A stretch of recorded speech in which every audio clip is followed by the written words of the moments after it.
안녕하십니까. 이야기 한자 농부놀이터입니다. 오늘은 우리의 대한민국, 우리나라의 또 고유 이름이라고 할 수 있는 조선에 대해서 알아보도록 하겠습니다. 조선, 아침 조자입니다. 조선.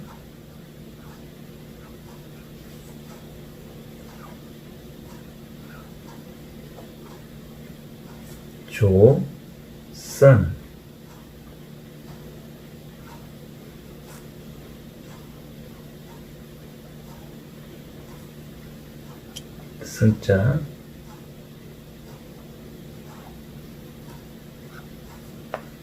조선 이렇게 씁니다. 아침 조자, 아침이라는 뜻이죠. 아침 조자에다가 요거는 곱다, 고울선,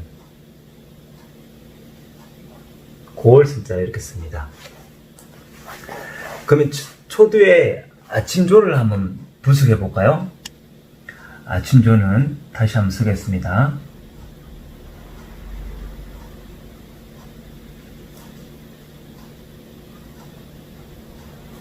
아침조. 아침조를 분석해 보면은 부수는 달, 월자가 부수입니다. 이거는 아침이란 뜻도 되고 또 조정, 임금들이 신하를 데리고 있는 조정, 그리고 왕조, 이렇게 여러 가지 얘기가 있고 임금을 뵙다 할 수 있는 뜻이 모이는 회의자입니다. 아침조를 이렇게 보면은, 아침조를 보면요, 요 앞자 있잖아요. 앞자. 요 앞자가 십자라고 되어 있는 요게 풀초입니다. 풀초. 풀초는 요렇게 쓰죠. 풀초. 또는 풀초를 이렇게 쓰기도 합니다. 풀초 부수죠. 풀초에다가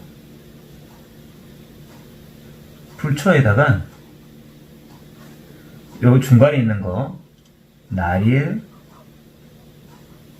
날, 해일, 해라고 표현할게요. 해일, 불초, 해일, 그리고 요게 달월, 달월, 이렇게 합쳐져 있는 회의자라고 보시면 됩니다. 요 아침조를 예전에는 각골 문자를 어떻게 했냐면은 풀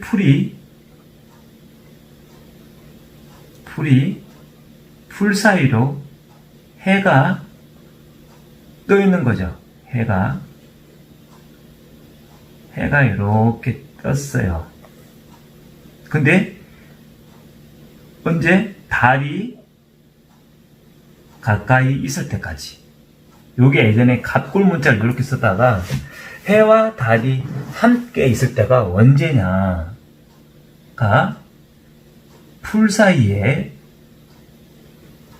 어떻게 보면은 풀초와 풀초 사이에 해가 있고 달이 있더라. 요게 변형이 돼서 쉽게 풀과 해가 있고 또 달도 있더라 해서, 그러면 언제냐? 아침에 달이 지기 전에 풀과 풀 사이에 해가 떠 있더라. 그래서 이게 아침이라는 뜻이 되고, 아침조 또는 임금이라든지 왕이라는 왕조, 임금의 연혁 같은 그런 임금을 뜻하기도 합니다. 이게 아침주 또는 고을이름주라고, 고을이름주 요걸 달리 쓰면은 아침조를 옛날에는 어떻게 썼냐면요, 똑같은 아침조지만 해가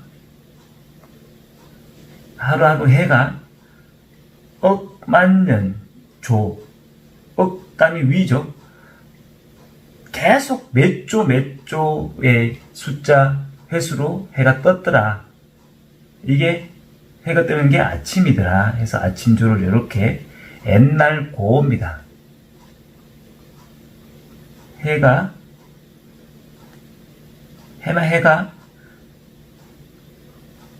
몇 조로 해서 아침이 다가오더라 해서 이것도 아침조 또는 똑같은 이름으로서 올이름조라 이렇게 썼습니다. 옛날 이런 의미로 썼고요. 그러면 고을 선자 조선할 때 선자는 또 한번 분석해 볼까요? 선자는 여기에다가 불화 그리고 양양을 씁니다. 그래서 방향을 좀 이해해 주시고요. 요게 곱다 고울선자라고 표현합니다. 여기는 부수가 당연히 고기어가 부수가 됩니다. 여기 고울선자는 곱다 또는 빛나다 또는 깨끗하다 또는 선명하다 또 고기가 싱싱하다는 의미의 고울선자를 썼습니다. 고울선자는 부수가 고기어인데 이렇게 해석할 수 있겠죠. 고기어에다가 고기어 물고기어라고 하죠. 물고기 바다에 사는 모든 고기를 고기어라고 합니다. 고기어에다가 양 에에에 하는 양양 염소양 양양을 붙인 자가 바로 고울선입니다. 근데 고기하고 물고기하고 양이 어떻게 고울선이 되느냐 또 봐야 되는 거죠. 근데 옛날에는 고기가 바다에서 보면은 비늘이 반짝반짝 그리고 깨끗하고 고기는 티가 없이 바다 고기는 깨끗하고 선명하고 싱싱했어요. 또 은갈치라든지 고등어 같은 경우는 반짝반짝 은색이 나왔기 때문에 되게 빛났다고 표현합니다. 그래서 고기어가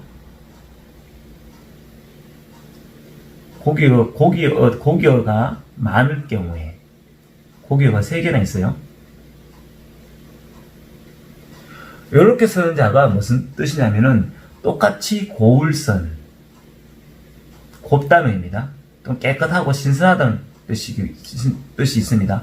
고기는 생선 신선하니까요. 막 잡으면은 그런 의미가 따라간 게 고울선인데 그러면 양하고 무슨 상관이 있느냐? 양하고 무슨 상관이 있냐? 요 양은요. 요 양자는 염소양, 양양자는 옛날에는 상스러운 의미였어요.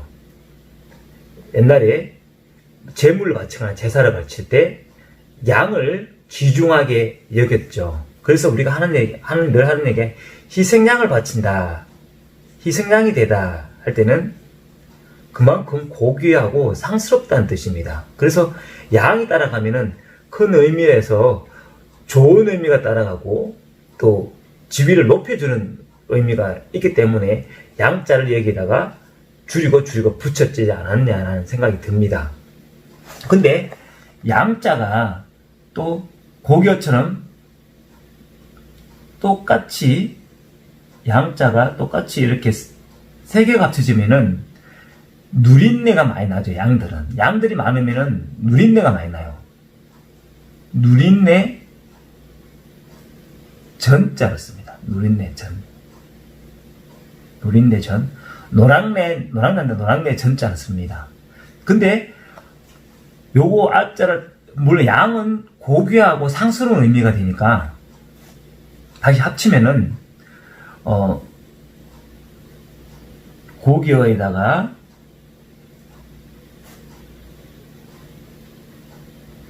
염소 양자를 쓰면은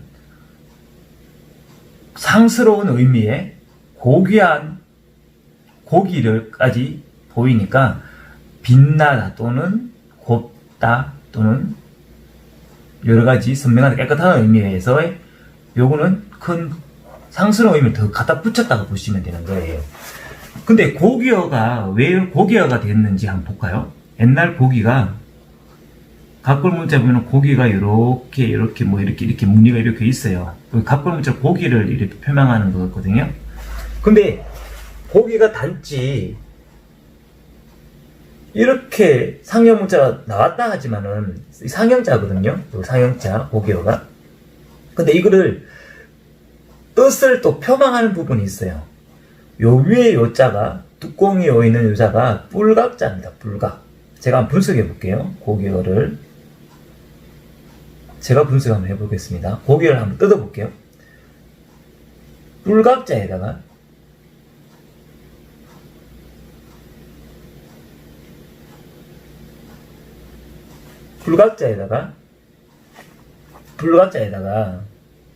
뿔각자 속불 할 때 그 각 또는 여기 뭐 이렇게 뾰족할 각자 이래서 뾰족하다는 뜻이거든요. 요 부분이 물고기 잎부분이 좀 뾰족하죠. 그 뿔처럼 생긴 거예요. 대부분 물고기가 뾰족하거든요. 뾰족한 것이 있는 곳. 그러니까 밭전자를 썼는데요. 요 밭전자. 밭전자는 옛날 밭이란 땅이라는 의미도 있고 토양도 의미도 있었지만은 영토라는 의미 있었지만은 또는 사냥터라는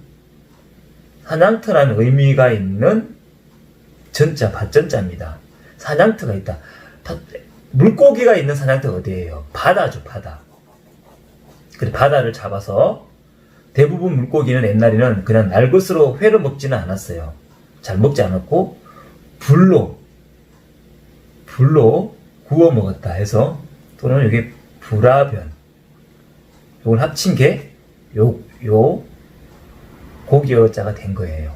이렇게 고기어가 됐다는 거. 물론 상형자로 쓰이지만은 분석을 하면은 상형자도 의미를 담아서 이렇게 비슷하게 만들어가는 거예요. 뜻과 의미도 있지만 모양새를 닮아서 불과학적 윗부분과 사냥터에 있는 것을 잡아다가 밭을 불로 구워 먹었다는 의미가 있는 거예요. 자, 이런 의미를 봤을 때 이 고을선자가 이것도 고을선자를 가져 쓴다 그랬죠. 요 고을선. 근데 고을선자를 또 같은 의미로 썼던 게 어떤 게 있냐면요. 옛날 고어는 요때 불화변을 이렇게 빨리 쓰려고 고어는 옛날 말로는요. 밭전자에다가 밑으로 쑥 그어버렸어요. 그리고 양양자를 상스럽은 의미의 양양자 써서 이 같은 의미를 썼습니다. 양자는 상스럽다는 의미도 있지만 양양자에다가 양양자 이게 상스럽고 고귀한 의미를 썼던 그는 권력의 의미도 있는 거거든요. 권력의 양자는 모두 양자가 따르면 권력이 있는 거예요. 근데 이 상스러운 부분에 물수변이 있으면은 상스러운 부분에 물수변이 있다 그러면은 어떤 의미가 있냐면은 큰 바다라는 의미가 있어요. 커다란 의미, 많다는 의미의 큰 바다의 양자를 씁니다. 태평양, 대서양, 인도양 할 때 큰 바다 양자를 쓰는 거예요. 양자는 상스럽고 권력의 의미에 넓은 포괄적 의미로 담고 있다는 뜻의 물수변이 있어서 고기하고 큰 게 어디냐 하면은 큰 바다다 의미로 바꿔버리는 거죠. 그렇습니다. 그럼 이 조선을 한번 다시 꼬집어 봐야 되는데요. 이 조선이라는 거는 우리나라 의미의 조선은 멀리서 보면은 더 큰 역사도 있죠. 조선.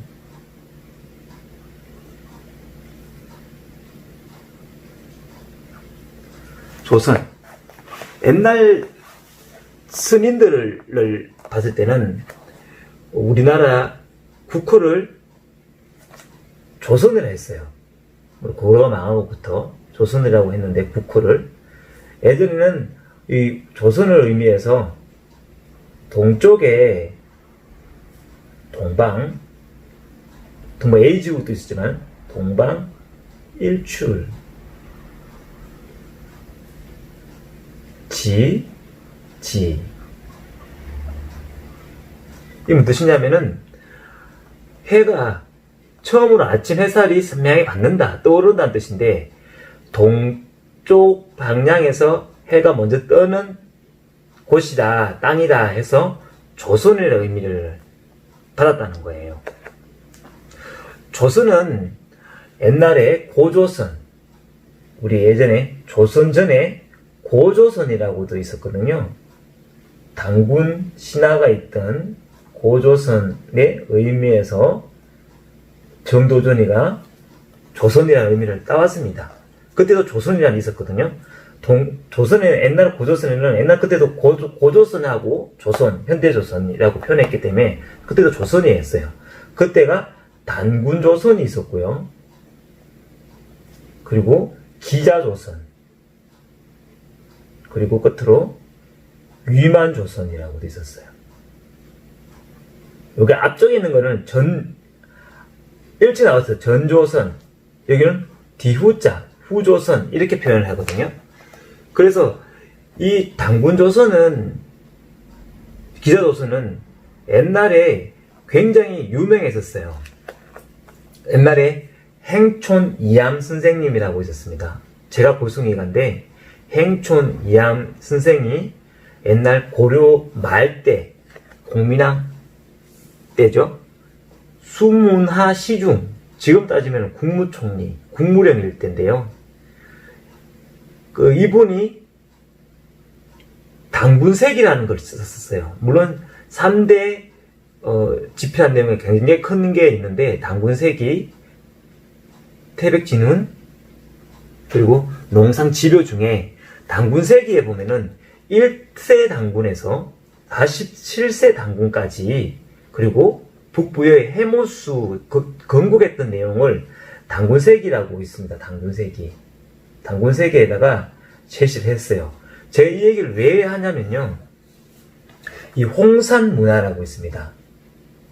우리의 시원이라고 할 수 있는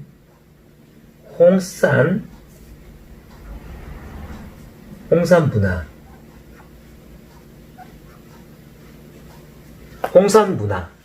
이거를 중국말로 하면은 흥산윈화 이렇게 표현하는데요. 붉은 산이라는 뜻이죠. 첩펑, 붉은 산, 첩펑 지역에, 첩펑이라는 지역에 따지고 지금 보면은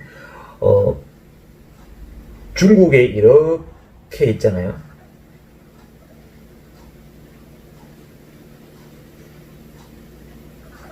이렇게 제주도도 있고 독도와 울릉도가 있어요.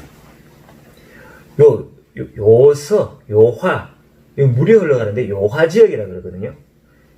이 요서 지역에 어떤 저는 요화라고 표현하거든요. 요화 지역에 자리를 잡고 있었어요. 이 일대에 이렇게 자리 잡고 있었어요. 이게 바로 흥산, 윈화, 홍산 문화가 있었던 자리예요. 이 홍산 문화가 얼마나 중요한 얘기냐면은, 세계 최초의 농경 문화인 메소포타미아 문명에 보다도 더 뛰어난 계획된 농경 시설이 자리 잡고 있었던 부분이거든요. 중국에 보면 동북공정이라고 있죠. 동북공정이라고 우리가 늘 얘기하는데, 동북공정은 무슨 뜻이냐면은 중국이 얘기하는 동쪽과 북쪽에 있는 이 일대에 있는 옛날 문화를 중국 안에 편입시키겠다는 얘기예요. 왜냐면은 지금 이게 독도든 또 밑에 중국과 일본 간에, 그리고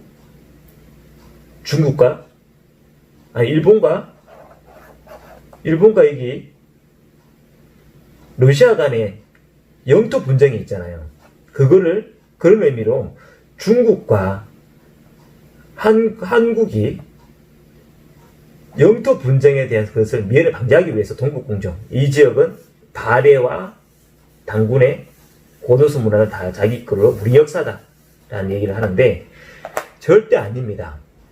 홍산 문화는 우리의 유일무이한 시원입니다. 우리의 역사의 시원이 되어야 되는 부분이 되거든요. 그만큼 홍산 문화가 중요하다는 얘기입니다. 홍산 문화의 가장 큰 부분에서는 우리하고 많이 닮아 있는 문화가 있어요. 예전에 여기에 연이라는 나라가 있었거든요. 연, 제비연자를 쓰는데요. 연나라 때 제비연자를 씁니다. 이때 이제 고조선이 있었어요. 고조선의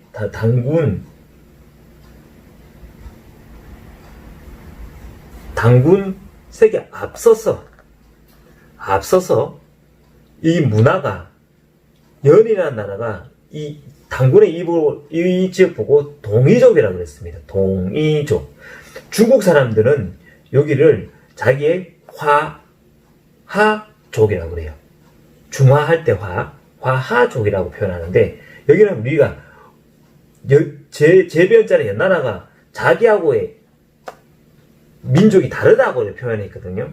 그래서 여기 있는 지역 보고 동쪽에 오랑캐라는 표현을 썼어요. 그래서 동이족이라고 그랬거든요.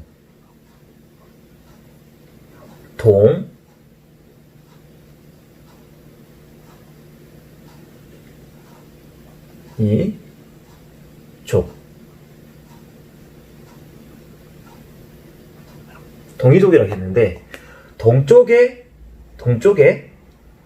여기 여기에 이자 오랑캐 이자인데 오랑캐 이자가 이걸 분석해 버리면 있잖아요. 여기 오랑캐 이자거든요. 여기 활궁자예요. 활궁. 활을 잘 썼던 동쪽에 있는 오랑캐라는 뜻이거든요. 여기 고구려가 이 홍산 문화에 가장 많은 걸 갖고 있는데 거기 보면 장군총이라고 있지 않습니까? 장군총이라고 우리 늘 보잖아요. 여기 일대에 왕들의 장군의 무덤이 있는데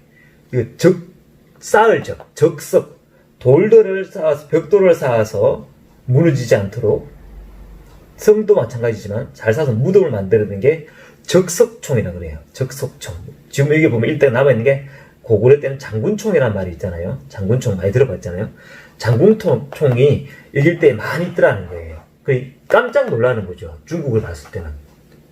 또 신석기 시대 때 빗살무늬가 우리 여기도 빗살무늬는 우리 한반도의 문화거든요. 빗살무늬 토기가 여기 많이 있더라는 거예요. 그리고 여기에 보면은 우리가 치우천왕이라고 있죠. 치우천왕. 되게 무서워했습니다. 또 오랑캐들은 무서워했는데 치우천왕이 우리가 말하는 붉은 악마의 그 기와의 현상들이죠. 그 붉은 악마의 기와의 현상들이 이 치우천왕이 있는 곳이 바로 우리 홍산 문화라는 거예요. 이 홍산 문화가 4대 문화, 이집트 문명, 메소포타미아 문명, 그리고 인더스 문명, 그리고 중국의 이게 황하 유역에 있는 화가 문명보다도 1000년이 더 앞섰던 거예요. 그러니까 중국으로 봤을 때는 이걸 인정하면 안 되겠죠. 그래서 동북공정이라고 말도 안 되는 우리의 시온이 담겨 있는 홍산 문화, 이 조선 말고도 우리의 애조선, 고조선, 내 조선을 망가뜨리는 못된 일을 하고 있습니다. 그래서 우리가 한반도에 있지만 한반도는 항상 침략을 당했고 외계에 대한 부분에 있었지만 우리의 이 더 넓은 땅, 또 문화시원에서 항상 더 발 뻗고 나갔던 자리가 이 한반도를 어떻게 보면 반도의 그 교량을 역할을 해서 오히려 세계로 더 뻗쳐나갈 수 있는 자리가 더 큰 힘을 만들어 가야 되지 않겠나. 반대로, 역으로. 그게 우리의 후대가 해야 할 일이라고 봅니다. 오늘은 조선에 대해서 알아봤습니다. 조선에 대한 내용을, 이야기를 풀어가는 한자였습니다. 감사합니다.